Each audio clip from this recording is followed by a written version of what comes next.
அதனால் சரி இதை ஏன் இப்படி சொல்றீங்க, ஆதாரம் இல்லாம சொல்லக்கூடாது அப்படின்னு நீங்க கேட்கலாம். அதற்கு ஒரு சமீபத்திய தமிழ்நாட்டில் நடந்த ஒரு உதாரணத்தை சொல்றேன். மதுரை மீனாட்சி சுந்தரேஸ்வரர் கோயிலுக்கு சொந்தமான 1.3 ஏக்கர் நிலம் சென்னை விருகம்பாக்கத்தில் இருக்கக்கூடிய ஆற்காட்டு சாலையில் இடம்பெற்று இருக்கிறது. அந்த நிலத்தினுடைய இன்றைய மதிப்பு சுமார் 100 கோடி ரூபாய். அந்த நிலம் என்ன ஆகிறது அப்படின்னா, இளையராஜா என்பவரிடமிருந்து நயினார் பாலாஜி என்கின்ற நபருக்கு பெயர் மாற்றம் செய்யப்படுகிறது. முதல்ல இளையராஜா என்ற நபருக்கு எப்படி போச்சுன்றது தெரியல, இந்த நயினார் பாலாஜிக்கு எப்படி போச்சுன்றதும் தெரியல. இந்த நயினார் பாலாஜி யாரு அப்படின்னா, இன்றைக்கு அறநிலையத்துறையை ஒழித்து கட்டுவோம், கோயில்களை நாமே பராமரிப்போம்னு சொல்கிறார் இல்லையா நயினார் நாகேந்திரன், அவருடைய மகன் தான் இந்த நயினார் பாலாஜி. மீனாட்சி சொக்கநாதர் கோயிலுக்கு சொந்தமான நிலத்தை 1.5 ஏக்கர் நிலத்தை தன்னுடைய பெயருக்கு மாற்றி பதிவு செய்து கொண்டார். அதுதான் அவர் சொல்றாரு. நாகராஜ் கூட அவர்தான் சொல்றாரு ஊழல் நடக்குது. அதை யார் தடுத்து நிறுத்தினா? இந்த அரசு வந்ததற்கு பிறகு அது தடுத்து நிறுத்தப்பட்டிருக்கிறது. 100 கோடி மதிப்புள்ள கோயில் நில விவகாரத்தில் நயினார் நாகேந்திரனின் மகன் செய்த பத்திரப்பதிவை ரத்து செய்திருக்கிறது இந்த அரசு. அப்போ இது அரசு கட்டுப்பாட்டில் இருந்தால்தான் இதை அரசாங்கத்தால் மீட்க முடிகிறது. இது தனியார் கட்டுப்பாட்டில் இருந்திருந்தால் என்ன ஆயிருக்கும் தெரியுமா? நயினார் நாகேந்திரன் மகன் கோர்ட்டுக்கு போயிருப்பாரு, RSS கார அதிகாரி ஒருவரை வைத்துக் கொண்டு கோர்ட்ல வந்து இந்த இடம் இவருக்கு தான் சொந்தம்னு சாட்சி சொல்ல வைப்பாங்க, அந்த இடத்தை RSSக்கு பெயர் மாற்றி கொடுப்பார். இதுதான் நடக்கும். இது அரசு வெளியேறணும்னு சொல்றதுக்கு காரணமே நயினார் நாகேந்திரன் போன்ற, நயினார் நாகேந்திரனின் மகன் நயினார் பாலாஜி போன்ற ஊழல் பேர்வழிகள் கோயில் நிலங்களை கொள்ளையடிப்பதற்காகவும் கொள்ளையடித்த நிலத்தை RSSக்கும் பார்ப்பனர்களுக்கும் கைமாற்றி கொடுப்பதற்காகவும் தான் அறநிலையத்துறை ஒழிக்க வேண்டும் என்று தீவிரமாக தொடர்ந்து பேசுகிறார்கள். இது இல்லை என்று நயினார் பாலாஜி அந்த நிலப்பதிவு செய்யவில்லை என்று மறுக்கட்டும், பாஜக மறுக்கட்டும். நயினார் பாலாஜி எப்படி ஆட்டைய போட்டார்? அவர் அரசாங்கத்தில் இருந்தாரா? அதிமுக அரசாங்கம் இருந்த காரணத்தால் அந்த அரசை பயன்படுத்தி தனக்கு வளைத்துக் கொண்டார். திமுக திருடி கொண்டதாக சாட்சி சொல்ல முடியல, ஆனால் பாஜக திருடி இருக்கிறது என்பதற்கு சாட்சி இருக்கிறது. இந்த சாட்சிக்கு இவங்க மறுப்பு சொல்லட்டும், அதற்கு பிறகு அறநிலையத்துறை என்ன செய்யலாம்ன்றதை பேசுவோம். இல்ல இப்போ ஆர்கனைஸ்டா இருக்கணும், அது வந்து தனியார் வந்து ஆக்கிரமிச்சிருக்காங்க அப்படின்னு இப்போ அதோட பார்வை தான் இதன் மூலம் செலுத்தப்படுதா? இல்ல, அவங்க ஆட்சிக்கு வர்ற வரைக்கும் அது வெளியே இருக்கணும். ஆட்சிக்கு வந்துட்டாங்க அப்படின்னா இவங்க ஏன் வந்து இஸ்லாமியர் நிலத்தையும் ஏன் வந்து கிறிஸ்தவர்கள் நிலத்தையும், அதாவது சர்ச்சுகளா இருக்கட்டும் அல்லது மசூதிகளா இருக்கட்டும், ஏன் குறிவைத்துக் கொண்டே இருக்கிறார்கள் அப்படின்னா அந்த நிலமும் இவர்களுடைய கண்ணை உறுத்துகிறது. மாற்று மத வழிபாடு இருக்கவே கூடாது, அந்த நிலத்தை என்ன செய்ய போகிறோம் என்பதெல்லாம் இவர்களுக்கு ஒரு அரிப்பாக இருந்து கொண்டே இருக்கிறது. தொடர்ந்து அந்த நிலத்தை திருடி திருடி திருடி திருடி பழக்கப்பட்டவர்கள் நிலத்தை திருடுவதற்காக வக்ஃப் மசோதா என்ற ஒரு மசோதாவை கொண்டு வந்திருக்கிறார்கள். நீங்களே கேட்டது போல வக்ஃப் மசோதாவை கொண்டு வந்து முஸ்லிம் சொத்துக்களை எல்லாம் ஒன்றிய அரசு நேரடியாக கண்காணிக்கும் சொல்லுகின்ற இதே பாஜக கோயில் இருக்கக்கூடிய நிலங்களை எல்லாம் தனித்தனியாக அந்த ட்ரஸ்ட் அதை பாத்துக்கிடுவாங்க. ட்ரஸ்ட் அதை எப்படி பாத்துக்கிட்டாங்கன்ற லட்சணத்தை தான் 2000 வருஷ வரலாறு நம்ம பார்த்திருக்கோமே. அப்படி தனியார் கையில் அந்த கோயில்கள் இருந்தபோது அந்த கோயிலுக்குள் பஞ்சமன் சூத்திரன் நுழைய அனுமதி இல்லை என்று தடுத்து நிறுத்தியது அரசு, தனியாரும் கூட்டு வைத்துதானே. அதிலிருந்து மீண்டும் ஜனநாயக அரசு அமைந்ததற்கு பிறகுதான் அனைவருக்குமான அனுமதி கிடைக்கிறது, அனைவரும் அர்ச்சகராவதற்கான அனுமதி கிடைக்கிறது. நான் ஒண்ணே ஒண்ணு கேட்கிறேன், ட்ரஸ்ட் கையில கொடுத்து விட்டால் கருவறைக்குள் நுழைந்து தொட்டு கும்பிட அந்த ட்ரஸ்ட் அனுமதிக்குமா? அல்லது அந்த கோயிலுக்குள் அத்தனை பேரும் கருவறையில போய் பூஜை பண்ண அனுமதிக்குமா? ஏன் அனுமதிக்காது? நாகராஜ் குறுக்கிட வரும். சொத்துக்கள் என்று தமிழ்நாடு அறநிலையத்துறை அமைச்சர் மாண்புமிகு சேகர் பாபு அவர்கள் புத்தகம் போட்டு கோயில் கோயிலாக விற்பனை செய்கிறார். நீங்க தான் பக்திமானாச்சே, கபாலீஸ்வரர் கோயிலுக்கு போங்க, அங்க அறநிலையத்துறை வளாகம் இருக்கு, புத்தகத்தை வாங்குங்க, படிங்க, எவ்வளவு நிலம் மீட்கப்பட்டிருக்குன்னு தெரிஞ்சுங்க.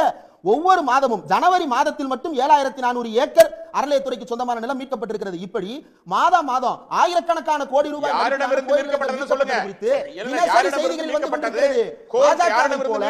நிலத்தை அபகரித்து மோசடி பத்திரப்பதிவு செய்து அதை வைத்து RSSக்கு இடமாற்றம் செய்து RSS இன்னைக்கு இடம் கட்டியிருக்க அந்த இடம் யார் இடம்?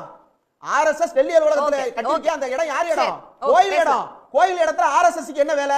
அங்க பக்தியை பெருக்குவதற்கு மடங்கள் கட்டியிருக்க வேண்டியதானே, அன்னதான கூடம் கட்டியிருக்க வேண்டியதானே, கோல்வாளருக்கு கொடுக்கப்பட்ட இடம், ஸ்ரீ கேசவ சமார் சமிதிக்கு 99 வருஷத்துக்கு கொடுக்கப்பட்ட இடம், 100 ரூபாய்க்கு கொடுக்கப்பட்ட இடத்துல என்ன பக்தியை வளர்ப்பதற்கான வேலையை RSS செய்து கிழித்திருக்கிறது என்றால் RSS படாடோபமாக கட்டிடம் கட்டி அந்த இடத்தை அதிகார மையமாக மாற்றி இனி இந்தியாவில் பார்ப்பன ஆதிக்கம் தான் என்பதை சொல்வதை தவிர வேறு என்ன செய்யப்பட்டிருக்கிறது?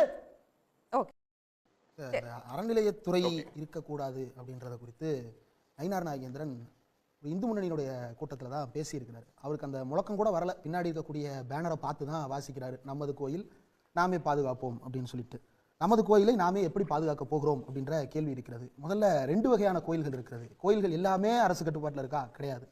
தனியார் கோயில்கள் நிறைய இருக்கின்றன. அரசு கட்டுப்பாட்டில் வருகின்ற கோயில்கள் எவை? அது வந்து மக்களுடைய பொது பணத்தில் கட்டப்பட்ட கோயில்களாகவும் அல்லது பெரிய அளவில் மக்களுடைய பொது பங்கீடு அதிகம் இருக்கக்கூடிய கோயில்களாகவும் தான் அரசுடைய கட்டுப்பாடு அங்கு இருக்கிறது. ரொம்ப பிரதானமாக அதில் வரக்கூடியது எல்லாமே மன்னர் காலத்தில் கட்டப்பட்ட கோயில்கள். அன்றைய அரசு கட்டிய கோயில் இன்றைய அரசாங்கத்தின் கைகளில் இருக்கிறது. அன்றைய அரசு கட்டிய கோவிலை இன்றைக்கு சில தனிநபர்கள் இது ஏன் கோயில் ஏன்ட்ட கொடுத்துருன்னு கேட்பதற்கு என்ன உரிமை இருக்கிறது அப்படின்றது தெரியல. அப்படியே தனியாரிடம் இருந்தாலும் இந்த கோயில் நிலங்கள் எப்படி கையாளப்பட்டிருக்கின்றன, குறிப்பாக பாஜக மற்றும் RSS-ஆல் கோவில் நிலம் எப்படி கையாளப்பட்டிருக்கிறது அப்படின்றத கவனிக்கணும். டெல்லியில ஜந்தேவாலன் டெம்பிள் அப்படின்றது ரொம்ப பிரபலமான ஒரு கோவில். இந்த ஜந்தேவாலன் டெம்பிளை குறிப்பிடுவதற்கான காரணம் என்ன அப்படின்னா, 18ஆம் நூற்றாண்டுல ஒரு துணி வர்த்தகராகிய பத்ரி பகத் தாஸ் அப்படின்ற நபருக்கு திடீரென்று கனவு வருகிறது.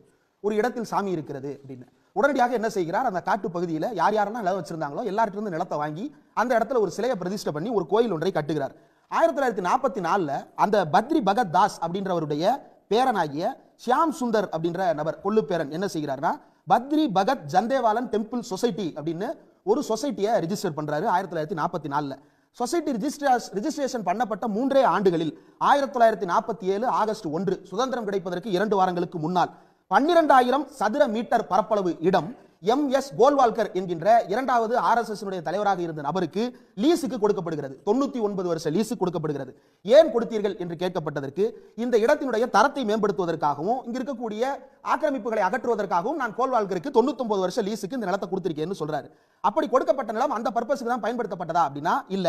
1969 ஸ்ரீ கேசவ் சமார்க் சமிதி அப்படின்னு இன்னொரு சொசைட்டி ஒன்று உருவாக்கப்படுகிறது. இந்த சொசைட்டிக்கு என்ன செய்யப்படுகிறது அப்படின்னா, கோல்வால்கருக்கு 99 ஆண்டுகளுக்கு கொடுக்கப்பட்ட நிலம் இந்த சொசைட்டிக்கு மாற்றி கொடுக்கப்படுகிறது. மாற்றி கொடுக்கப்படும் பொழுது 2 முக்கியமான புதிய விதிகள் திருத்தம் செய்யப்படுகிறது. என்ன அப்படின்னா, அந்த இடத்தில் கட்டடம் கட்டிக் கொள்வதற்கு இந்த ஒப்பந்ததாரருக்கு உரிமை இருக்கிறது, இந்த இடத்தை வேறு ஒருவருக்கு சப்லீஸ் கொடுக்கிறதுக்கு இவருக்கு உரிமை இருக்கிறது என்று ஸ்ரீ கேசவ் சமார்க் சமிதி என்கின்ற அமைப்புக்கு பத்ரி பகத் ஜந்தேவாலன் கோயில் நிலம் மாற்றி கொடுக்கப்படுகிறது. அப்படி மாற்றி கொடுக்கப்பட்ட நிலத்தினுடைய அளவு 1990 ஆண்டின் அளவுப்படி 16,432 சதுர மீட்டர்கள் பரப்பளவு. எவ்வளவு நிலம், அந்த நிலத்துக்கான குத்தகை எவ்வளவு அப்படின்னா, ஒரு மாசத்துக்கு 100 ரூபாய் என்கின்ற கணக்கில் 1970 கொடுக்கப்பட்ட நிலம். இந்த நிலத்தை ஏன் குறிப்பிடுகிறேன் என்றால், இந்த இடத்தில் தான் கேசவ் குஞ்ச் என்று சொல்லப்படுகின்ற RSS தலைமை அலுவலகம் இன்றைக்கு கட்டப்பட்டிருக்கிறது.